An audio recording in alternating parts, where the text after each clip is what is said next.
Bonjour à toutes et à tous. Bienvenue dans ce nouveau MOOC proposé par les Chats Noirs du 3SM. Aujourd'hui, dans les techniques de l'urgence, nous allons voir la réalisation d'un ECG et le bon positionnement des électrodes. Pour rappel, l'ECG est à réaliser sur prescription médicale et la pose d'un diagnostic médical est du domaine du médecin. Vous pouvez consulter les MOOC sur la lecture de l'ECG et les troubles de rythme auriculaire et ventriculaire. Nous allons voir les dérivations frontales, les dérivations précordiales et le bon positionnement des électrodes. Les dérivations frontales. Il est important de respecter un ordre bien précis, car les enregistrements des variations des potentiels de l'activité cardiaque dépendent des bons positionnements des électrodes. L'électrode rouge est à poser sur le membre supérieur droit, l'électrode noire sur le membre inférieur droit, l'électrode jaune sur le membre supérieur gauche et l'électrode verte sur le membre inférieur gauche. Les électrodes frontales peuvent être placées de cette façon, ce qui est plus pratique en intervention. Le brancardage est plus aisé. Il est également possible de placer les électrodes inférieures, vertes et noires, sur les crêtes iliaques en cas de respiration ample. Cela évite les vagues sur le tracé ECG. Parlons maintenant des électrodes précordiales et leur placement. Attention à bien repérer le premier espace intercostal. Voici la clavicule, juste en dessous la première côte, et le doigt est placé entre la clavicule et la première côte. Cet espace est à ne pas compter lors de la prise du premier repère. Voici le doigt qui est descendu d'un niveau, entre la première et la deuxième côte. C'est bien ici le premier espace intercostal. Il faudra compter à partir de ce repère. C'est ce premier repère qui définit tous les autres. Il est donc très important. Où placer les électrodes précordiales? Il faudra prendre des repères anatomiques bien précis. Pour cela, il faut se placer face au patient et repérer la clavicule. On va ensuite repérer le premier espace intercostal, deuxième, troisième et quatrième espace intercostal en parasternal. On pourra placer l'électrode numéro 1. L'électrode 2 sera placée en regard de l'électrode 1 en parasternal, toujours sur les quatrième espace intercostal. Il faudra maintenant placer la quatrième électrode. On va pour cela repérer la ligne médioclaviculaire et descendre au cinquième espace intercostal. Cinquième. On va ensuite placer la troisième électrode entre l'électrode 2 et l'électrode 4.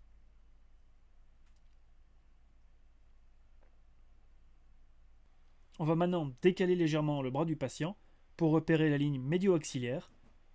Toujours sur le cinquième espace intercostal, nous allons placer l'électrode numéro 6. L'électrode numéro 5 sera placée toujours sur le cinquième espace intercostal entre l'électrode 4 et l'électrode 6. Voilà, les électrodes précordiales sont positionnées. Voici le bon positionnement des électrodes de V1 à V6. Ces dérivations permettent d'enregistrer l'activité cardiaque sur le plan transverse et d'observer, entre autres, les modifications du segment ST. Voici une chose à ne pas faire, le placement des électrodes est complètement anarchique et en dehors de tout repère anatomique. Le CG qui en résulte sera totalement faux.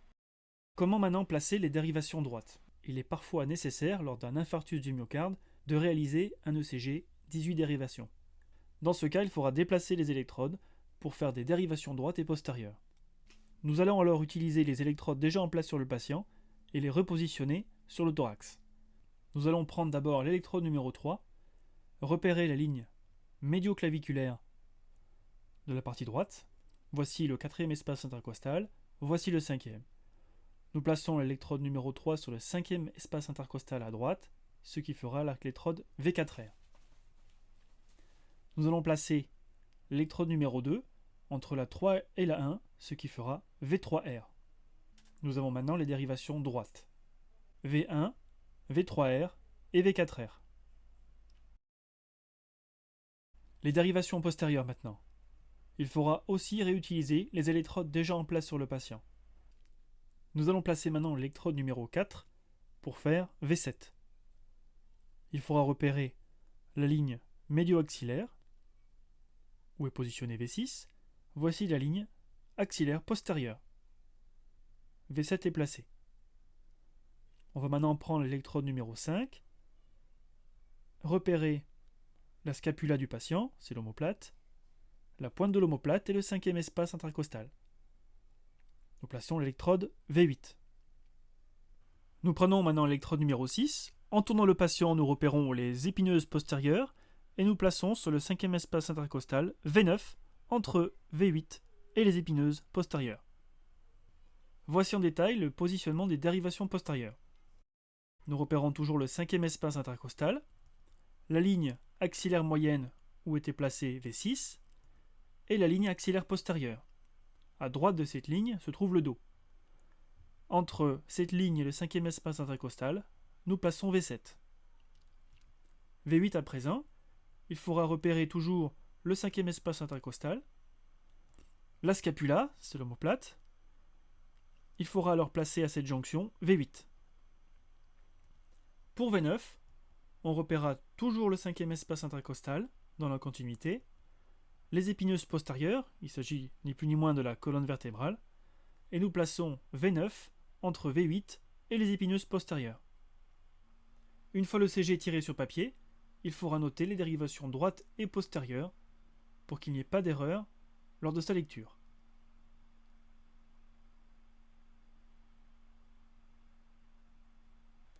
Ensuite, il faudra noter sur le CG droite et postérieure. Quel est l'intérêt des droites et postes ? Les dérivations V3R et V4R permettent d'affiner un diagnostic d'infarctus du ventricule droit. Les dérivations V7 à V9 permettent d'affiner un diagnostic d'infarctus basal ou la détection d'une hypertrophie du ventricule gauche. Il est également recommandé d'enregistrer systématiquement et précocement ces dérivations devant toute suspicion de syndrome coronarien aigu avec sus ou sous-décalage du segment ST, comme vous pouvez le voir dans l'exemple ci-dessous.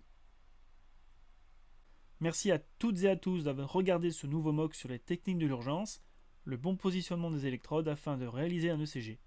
À bientôt.